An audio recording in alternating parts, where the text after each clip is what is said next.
السلام علیکم ورحمۃ اللہ وبرکاتہ۔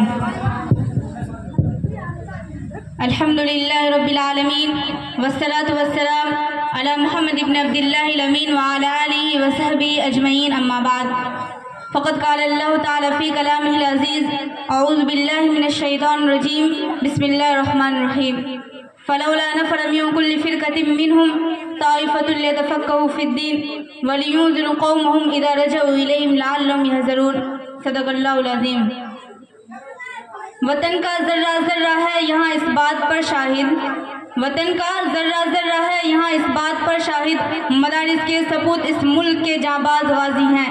سیاسی کھیل ہے ورنہ یہ دشمن بھی سمجھتا ہے، سیاسی کھیل ہے ورنہ یہ دشمن بھی سمجھتا ہے کہ اسلامی مدارس مرکز کردار سازی ہے۔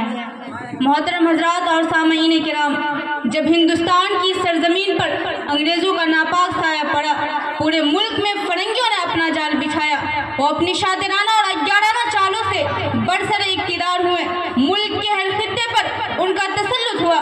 انگریزوں نے باشندگان وطن کے گلے میں محکومی و غلامی کا پھندا ڈالنا شروع کیا۔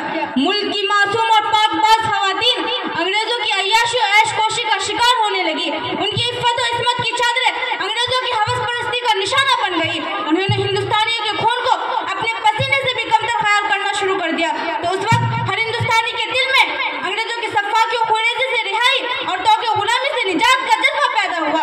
ہر شخص برسر پیکار تھا اور ہر طرح کی جانی و مالی قربانی پیش کرنے کے لیے تیار۔ استقلال و حریت کی خاطر سرفروشی کی ملک گیر تحریک چلائی گئی اور ہر شخص یہ گنگناتا ہوا نظر آیا کہ سرفروشی کی تمنا اب ہمارے دل میں ہے، سرفروشی کی تمنا اب ہمارے دل میں ہے، دیکھنا ہے زور کتنا بازوئے قاتل میں ہے۔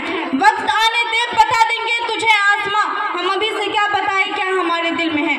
لیکن وہ قوم جس سے انگریز حکمراں کانپتے تھے، وہ معاشرہ جو فرنگیوں کے آنکھ کا کاٹا تھا، وہ برادری جس کا وجود انہیں بے چین کیے دے رہا تھا، وہ جماعت جس کی اتحاد و اتفاق سے فرنگیوں کی نیند حرام تھی، وہ پارٹی جس کے عزم و استقلال سے انگریزوں کا پائے تخت لرزہ پر اندام تھا، وہ یونین جس کے دمخم سے برطانوی ایوان میں کھلبلی مچی رہتی تھی، وہ فریق جسے انگریز اپنا دشمن منتخب